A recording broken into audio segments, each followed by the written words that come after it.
problem. Okay, so there you go, no branding. No branding, not enough damage. The Hua moves to guarantee the jump. This is what exactly I want to show you.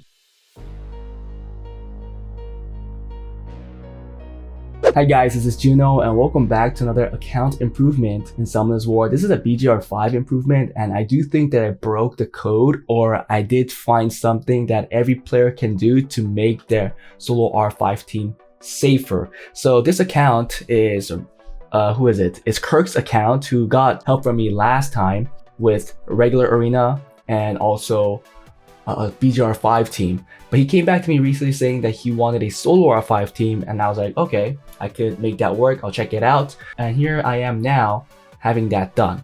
Now just keep in mind, this account does have all of his towers done. So don't think that you could just come to me and hope that I can make you an R5 team or a solo R5 team when you don't have the basis of decent rune quality and also your towers leveled up to a certain point, because the higher your towers are, the lower rune requirement you need. But if your towers are not, close to being done or not powered up at all, your rune requirement will need to be higher to get a working team. Now, I want to talk about a unit here in the teams, and that is Hua. So in our teams, the Hua is a very, very important aspect, and the Hua is in the BGR5 team as a lead. Now, for some people, you guys will say, Hua, yeah, we're using an unawakened Hua for the crit rate lead, right? But no, I'm not talking about that. I'm talking about a 6-star awakened Hua, which I believe a lot of you guys would have, especially if you guys have been playing for a very long time. She was once a very core unit for just R5 in general, when everybody had to meet up with two other players to run these dungeons. But now she has a spot again, because I think she could be added so that if your build is not doing enough damage, she could move to add that additional damage you need for the jump. So I'm running this 10 times right now. I'll talk about it once we start a new jump, because this account truly shows what he's lacking. And obviously for most people it's gonna be the same, is damage. Now this team is not that fast because we are adding the Hua to move after the Bale. So the average is 32 to 33 seconds, or 34 maybe. So here you see that there's no defense break. There it is. So if they don't jump here, the Hua needs to move so that we add that additional damage so that the jump can happen. Now if Hua wasn't there and you're running your usual BGR5 team, usually the Jansen will move because the bear wouldn't do enough damage, and then the Jansen will have to move, and then your turnover is all screwed up. But because we have the Hua here, we do get the damage we need for the guaranteed jump before the Jansen moves. I think I found this recently when I was working on my account as well. You can see there's like 36-second runs, but it is safe. I think that's the most important thing. I would rather sacrifice 2 to 3 to 4 seconds of each run if I could make sure that I could get 10 runs consistently. I've ran this 40-50 times, and yes, there were some runs that were very, very scary, but I haven't failed once. I'm not saying that he can't fail, because he definitely can if AI is just stupid and doesn't want to land defense break, because defense break is that one condition for your run to succeed. And if it doesn't get that, you could be in a nifty situation where you have a chance to fail. But yep, like this, again, the Bale gets to move. Yeah, we do have a lot of HP left, but then the team here usually should clean up, but it looks like something didn't go well here as well. So let's hope that we can still clean up. Yeah, I think Hua will move to add that additional damage. Cool. So I'm going to stop this for now and show you guys what is happening.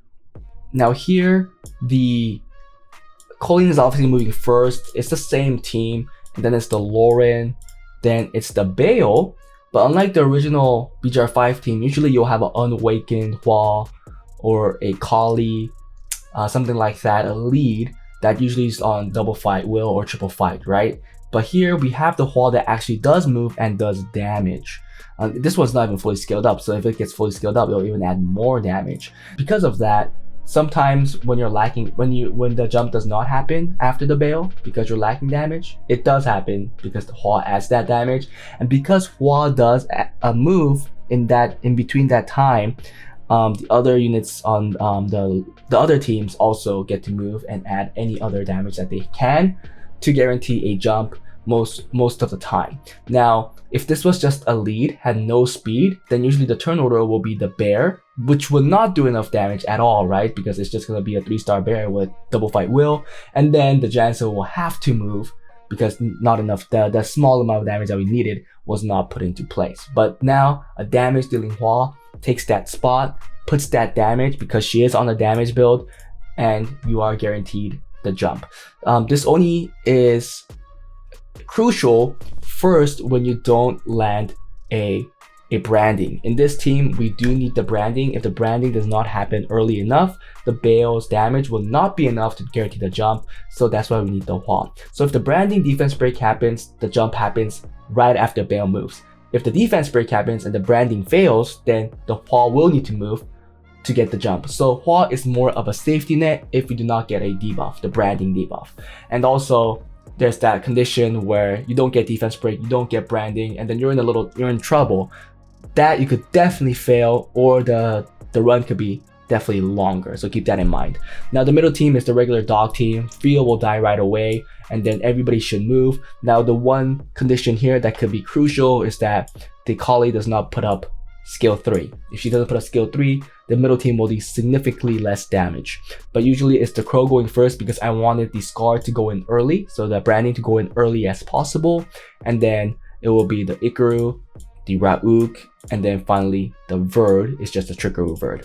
Now on the last team, or the first team, depending on how you want to say it, we do have the Jogan as the lead, so this is actually adding 10% more damage compared to the usual teams that everybody runs, because usually the spot is taken by the Fire Nine-Tailed Fox, which brings in 40% damage. But because he had the unit, he wasn't using the unit, I did use the Jogan as a triple fight storage with the 50% lead. So the turn order here is that the Hua goes first with skill 3 or skill 2, defense break or attack buff. I think both actually gives us attack buff. Yeah.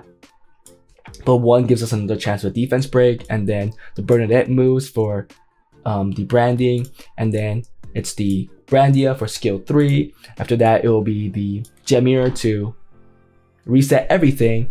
The Priyan will give us the boost, which guarantees most of these three units to move. So we'll check that out.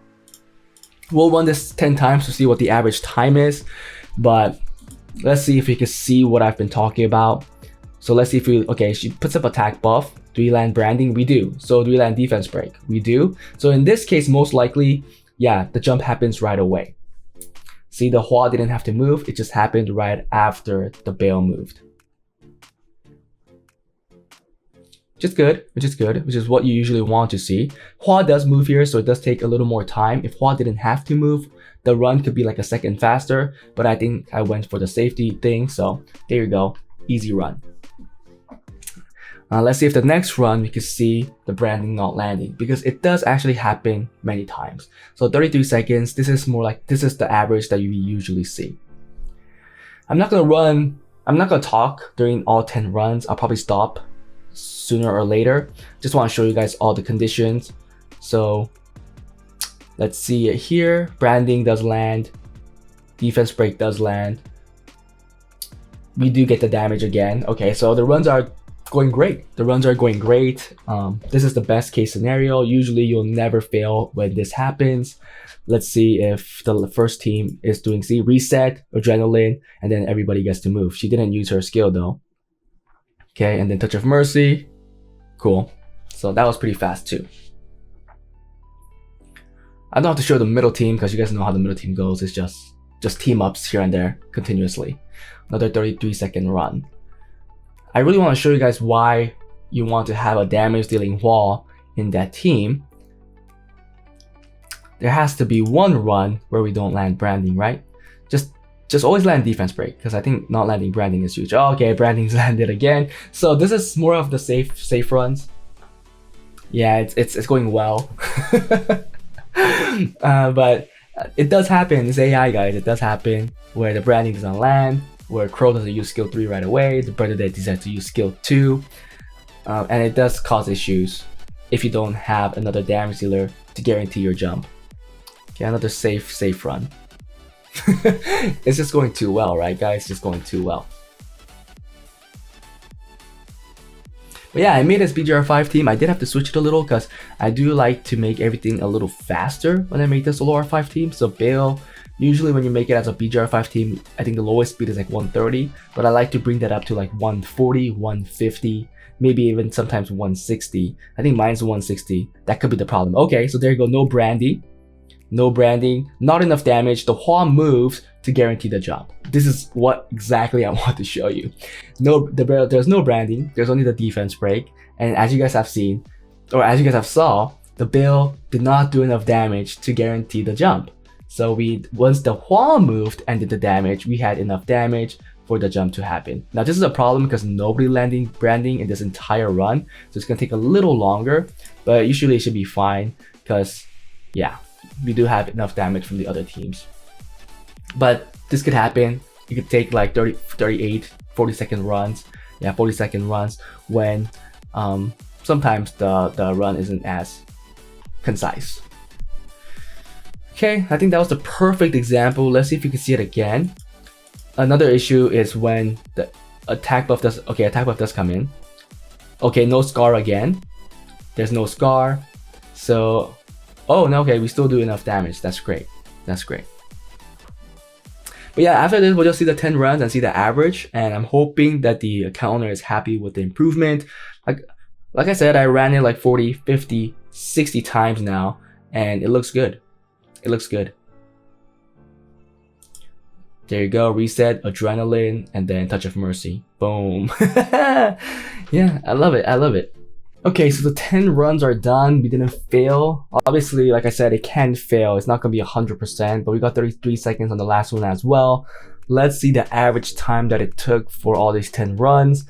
Average was 35 seconds, like I said. So I think I will take this. I think I'll be very happy with this, especially if you never had a solo R5 team, and it looks really safe. I will always sacrifice 2-3 seconds for a very safe team, safe runs, because I hate the feeling when you come back after you do a repeat dungeon and then it stopped after 2 runs saying that it's failed. So yeah, this was the team, guys. The rune quality is like nothing crazy, but he did have a lot of fight runes laying around, so that was great. That helped me immensely. I'm getting this team ready. This is just a trickery bird. And this is also just a 5-star collie, so you guys can see there's a lot of things that he can improve on to make it safer.